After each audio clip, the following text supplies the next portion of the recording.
మంచిది. దేవుని ఘనమైన పరిశుద్ధనామముకే మహిమ కలుగును గాక. దేవుని యొక్క మహాకృపను బట్టి గతకాలం అంతా కూడా దేవుడు కాచి కాపాడి ఎండకల కింద దాచి మరొక రోజు అది గడపడానికి ఆయన మనకి సమయాన్ని దయచేసి అందుకు బట్టి చిన్న ప్రార్థన చేసుకుని వాక్య భాగాలకు వెళ్దాం. స్తోత్రం నాయన, మహాపరిశుద్ధమైన దేవ మీకే వందనాలు, స్తోత్రాలు. మహోన్నత మహాగరుడ మీకు వందనాలు. వాక్యమైన దేవుడు నాయన, వాక్యం ద్వారా కొద్దిసేపు మీరు మనతో మాట్లాడిన ప్రభావ, మీ జ్ఞానాన్ని, మీ వివేచన, మీ ఆలోచన మాకు దయచేసి తండ్రి మీ కృప మా మీద ఉంచి నడిపించి మీరే మహిమ పొందని దీవిని ఆశీర్వాదం నింపి ప్రభావ సహాయం కృపతో చేయమని ఏసునామములో నడుచున్నాం తండ్రి, ఆమేన్. మంచిది. దేవుని ఘనమైన పరిశుద్ధనామముకే మహిమ కలుగును గాక. వాక్యం వినుచున్న చూస్తున్న మీ అందరికి కూడా ప్రభువైన యేసుక్రీస్తు నామములో వందనములు శుభములు తెలియజేస్తున్నాను. మనం చూసినట్లయితే నేను ఈ దినాన 2వ సమూయేలు గ్రంథం 21వ అధ్యాయం మనం ధ్యానం చేస్తూ 21వ అధ్యాయంలో 3 సంవత్సరాలు అక్కడ కరువు కలిగినప్పుడు దేవునికి ప్రార్థన చేసినప్పుడు ఆ కరువు ఎందుకు వచ్చిందయ్యా అంటే సౌలు చేసిన పాపం ద్వారా వచ్చింది. దాని నివారణ సౌలు యొక్క కుమారులను వాళ్ళకి అప్పగించమన్నప్పుడు అలాగే చేశాడు అక్కడ. ఆ తర్వాత 22వ అధ్యాయం మనం చూసినట్లయితే యెహోవా తన్ను శవుల చేతిలో నుండి తన శత్రువుల చేతిలో నుండి తప్పించిన దినమున దావీదు ఈ గీత వాక్యములను చెప్పి యెహోవాను స్తోత్రం చేశాను. హల్లెలూయా. నిజంగా దావీదు ప్రతి విషయంలో కూడా దేవుని స్తుతించడం, దేవుని ఆరాధించడం, దేవుని కీర్తనలతో గణపరచడం అది తన వాడుక. అలాగే దేవుని ఆరాధించేవాళ్ళు, అలాగే దేవుని స్తుతించేవాడు. ఆ స్తుతించిన స్తుతి కీర్తనలో ఈ 22వ అధ్యాయంలో పాడిన ఆ కీర్తను మనం ధ్యానం చేసుకున్నట్లయితే చూడండి ఒకసారి. అతడు ఇట్లన్ను, యెహోవా నా శైలము, నా కోట, నా రక్షకుడు, నా దుర్గము, నేను ఆయనను ఆశ్రయించుదును. నా కేడము, నా రక్షణ శృంగము, నా ఉన్నత దుర్గము, నా ఆశ్రయస్థానము, ఆయనే నాకు రక్షకుడు. బలాత్కారుల నుండి నన్ను రక్షించువాడవు నీవే. హల్లెలూయా. చూడండి ఎన్ని అసలు దేవుణ్ణి ఎంతగా గణపరచాలో ఆయన ఏ విధంగా ఉన్నాడు అన్ని కూడా చెప్తా ఉన్నాడు. నా శైలము నీవే, నా కోట నీవే, నా ఆశ్రయం నీవే, ఆశ్రయ దుర్గము నీవే, నన్ను నేను ఆయన ఆశ్రయించాను. నా కేడం, నా రక్షణ శృంగము కూడా ఆయనే, నా ఉన్నత దుర్గం, నన్ను కాపాడేవాడు, నన్ను ఆయన రక్కులు చేసి అన్ని విషయాలు కూడా దేవుడు కాపాడితేనే మనం కాపాడబడతాం. అదే విషయాన్ని అక్కడ మాట్లాడుతున్నాడు. మనుషులను ఆశ్రయించిన కంటే దేవుని ఆశ్రయించి చాలా మేలని చెప్పేసి దేవుని పాదాలే పట్టుకున్నాడు. దేవుని దగ్గర ఉండి ఆయన దేవుని అనేది పొందుకున్నాడు. 4వ వచనం, కీర్తనీయుడైన యెహోవాకు నేను మొరపెట్టి తిని నా శత్రువుల చేతుల నుండి ఆయన నన్ను రక్షించను. మృత్యు యొక్క అలలు నన్ను చుట్టుగనగను. వరద పొర్లు వలె భక్తిహీనులు నా మీదికి వచ్చి నన్ను బెదిరించగను. పాతాళ పాశములు నన్ను అరికట్టగను. మరణపు ఉరులు నన్ను ఆవరింపగను. నా శ్రమలో నేను యెహోవాకు మొరపెట్టి తిని నా దేవునికి ప్రార్థన చేసి తిని ఆయన తన ఆలయములో ఆలకించి నా ప్రార్థన అంగీకరించెను. నా మొర ఆయన చెవులలో దుచ్చెను. అప్పుడు భూమి కంపించి అదిరెను, పరమండలపు పునాదులు వణికెను. ఆయన కోపింపగా అవి కంపించెను. ఆయన నాసికా రంధ్రములోండి పొగ పుట్టెను. ఆయన నోట నుండి అగ్ని వచ్చి దహించెను. నిప్పు కనుమలు రాజబెట్టెను. మేఘములను ఉంచి ఆయన వచ్చెను. ఆయన పాదముల కింద గాఢాంధకారము కమ్మి ఉండెను. కెరూబుల మీద ఎక్కి ఆయన ఎగిరి వచ్చెను. గాలి రెక్కల మీద ప్రత్యక్షమాయను. గుడారం వలె అంధకారము తన చుట్టూ వ్యాపింపజేసెను. నీటి మబ్బుల సముదాయములను, ఆకాశపు దట్టపు మేఘములను వ్యాపింపజేసెను. ఆయన సన్నిధి కాంతిలోండి నిప్పు కణములు పుట్టెను. ఆయన ఆకాశమందు గర్జించెను. సర్వోన్నతుడు ఉరుము ధ్వని పుట్టించెను. తన బాణములు ప్రయోగించి శత్రువులను చెదరగొట్టెను. మెరుపులను ఉపయోగించి వారిని తరిమివేసెను. యెహోవా గద్దింపునకు తన నాసికా రంధ్రముల శ్వాసం వడిగా విడువగా ఆయన గద్దింపునకు ప్రవాహముల అడుగు భాగములో కనబడెను. భూమి పునాదులు బయలుపడెను. ఉన్నత స్థలముల నుండి చెయ్యి చాపి ఆయన నన్ను పట్టుకొని మహా జలరాశుల్లోండి తీసెను. బలవంతులకు పగవారు, నన్ను ద్వేషించువారు నాకంటే బలిష్ఠులై ఉండగా వారి వశము నుండి ఆయన నన్ను రక్షించను. హల్లెలూయా.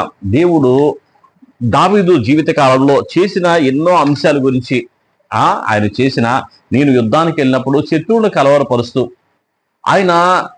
ఆయనకి లోబడిన ప్రకృతిలో ఆయనకి లోబడిందంటూ ఏమీ లేదు.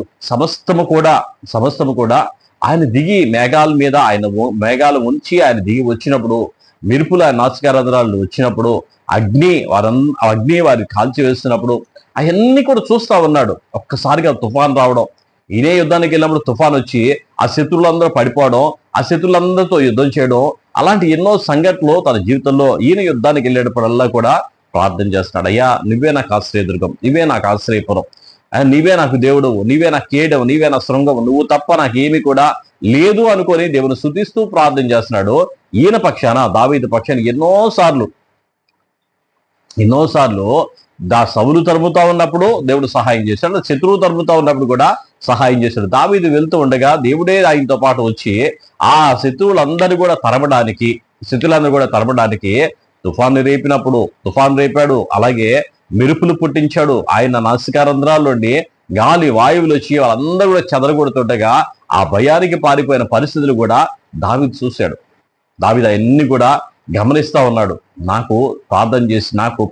నేను ప్రార్థన చేస్తే నాకు సహాయం చేయడానికి ఎంతగా దేవుడు వస్తాడని నేను అనుకోలేదు, ఎంతగా ఆయన సహాయం చేస్తాడని నేను అనుకోలేదు, నేనే పాటి వాడిని అని చెప్పేసి దేవుడు చేసిన ప్రతి కార్యాన్ని బట్టి, దేవుడు చేసిన ప్రతి దాన్ని బట్టి ఆయన కీర్తన భాగంలో అవన్నీ రాసుకొని దాన్ని బట్టి ఆయన స్తుతిస్తా ఉన్నాడు. దాన్ని బట్టి ఆయన ఆరాధిస్తున్నాడు. చూడండి, ఇంకను 19వ వచనంలో, ఆపత్కాలమందు వారు నా మీదికి రాగా యెహోవా నన్ను ఆదుకొనెను, విశాలమైన స్థలములకు నన్ను తోడుకొని వచ్చెను.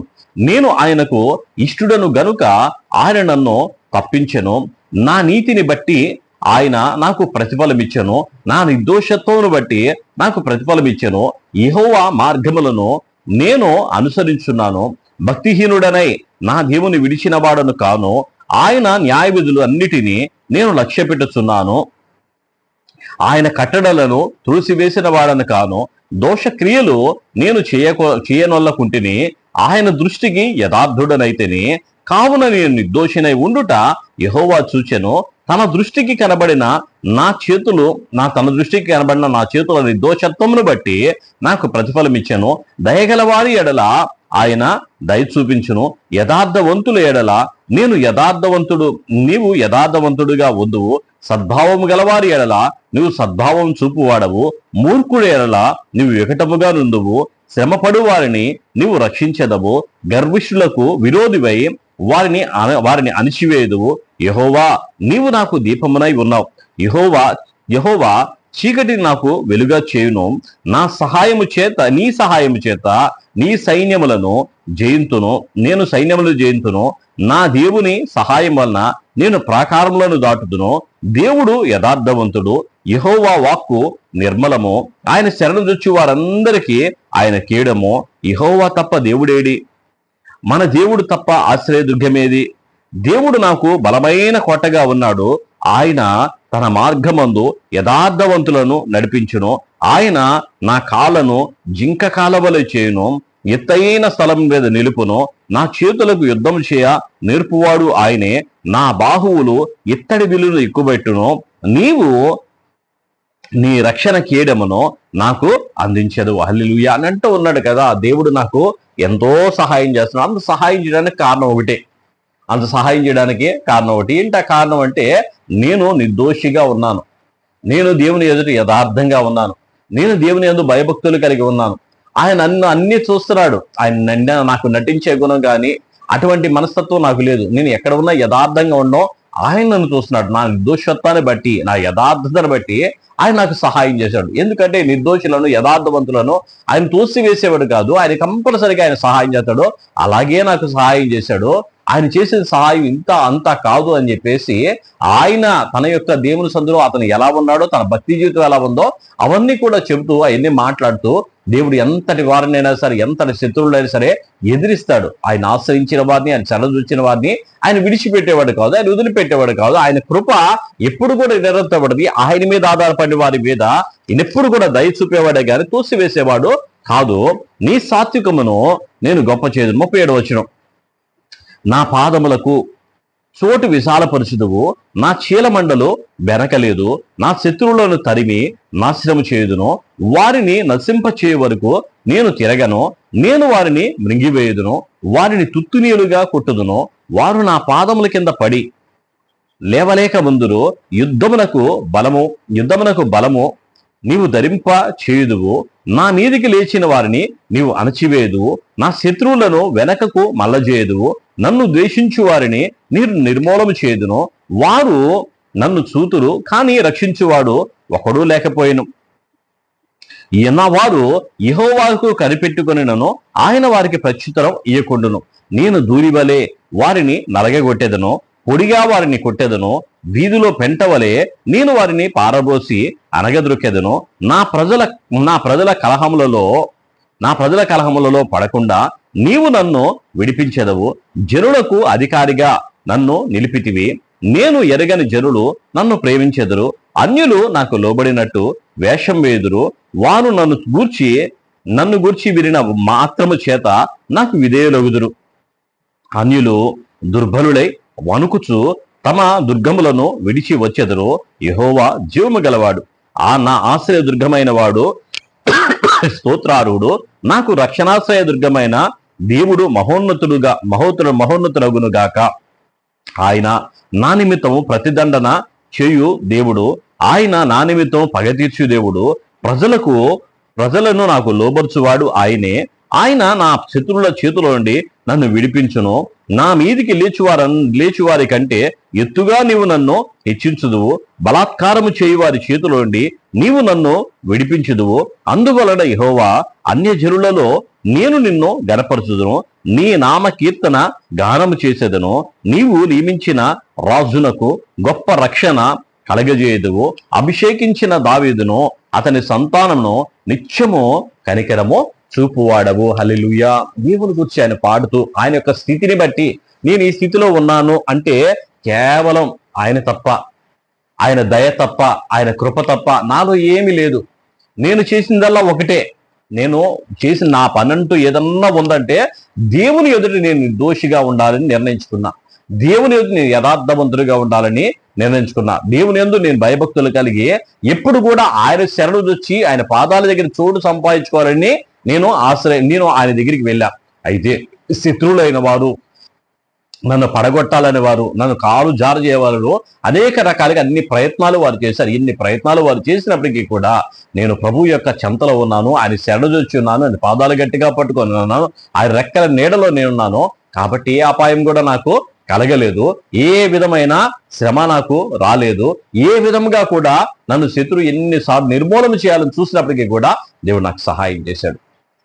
ఆయన మహోన్నతుడు, ఆయన గొప్పవాడు, ఆయన ఉన్నవాడు, ఆయన అనువాడు, ఆయన ఎక్కడా నేనెక్కడా అని చెప్పేసి దేవుని కొనియాడుతూ, దేవుని పొగడుతూ, దేవుని ఆరాధిస్తూ ఆయన జీవితం అంతా కూడా, ఆయన చేసిన పనులన్నీ కూడా, దేవుడు చేసిన సహాయం అంతా కూడా, ప్రకృతి ఎంతగా ఆయనకి సహాయం చేసిందో, వరదలు కానీ వరదలు కానీ తుఫాన్లు కానీ శత్రువులతో యుద్ధం చేసి నా మీద పొరడానికి వచ్చినప్పుడు ఆయన నన్ను ఎత్తి పట్టాడు. అందరికంటే కూడా నన్ను హెచ్చుగా, అందరికంటే నన్ను ఎత్తైన వాడిగా, అంతమంది రాజులైనా సరే ఆ రాజులను జయించడానికి ఆయన నాకు శక్తిని, సామర్థ్యాన్ని, బలాన్ని ఈ రోజు వరకు కూడా ఆయన కృపరిచ్చాడు అని చెప్పి ఆయన దేవుణ్ణి కీర్తిస్తున్నాడు. అటువంటి ఆత్మీయంగా మనం కూడా ఉందుం గాక, అలాగే మనం కూడా వర్ధిల్లుదుం గాక, అటువంటి కృప మన మీద కూడా ఉందును గాక. ఈ ప్రార్థన చేసుకొని ముగించుకుందాం.